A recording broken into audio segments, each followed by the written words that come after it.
عارفه المفاهيم السائده دلوقتي، انا خلاص سن كبر، انا هتعلم ليه؟ لا انا هركز في ان انا اعلم ولادي اكتر. فدي المفاهيم اللي احنا عايزين نغير المفاهيم دي، عايزين نعمل ثوره في الكلام ده. طب نعملها ازاي؟ نبتدي ان احنا نربط الجانب الاكاديمي بالجانب الايه اللي هو العلمي، الاكاديمي بالعملي. طب ده ازاي؟ اللي احنا نوفر له فرصه عمل، بنقول له لو انت اتعلمت نقدر نوفر لك فرصه عمل. وانا بالفعل ساعدت ده، وقابلت حد من يعني مالك مصنع وكده، وهو هيوفر فرصه عمل. بس هيوفرها ازاي؟ لان معظمهم سنهم كبير.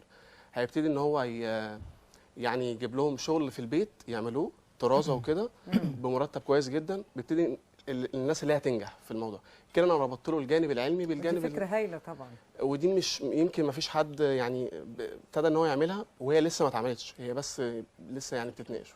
طب يعني افكار الشباب يا دكتور دايما دي حقيقة ممتاز. عندهم افكار حلوه جدا وافكار جديده طيب احنا هنطلع الاول نشوف تقرير عن مركز تعليم الكبار ونرجع تاني نواصل حلقتنا.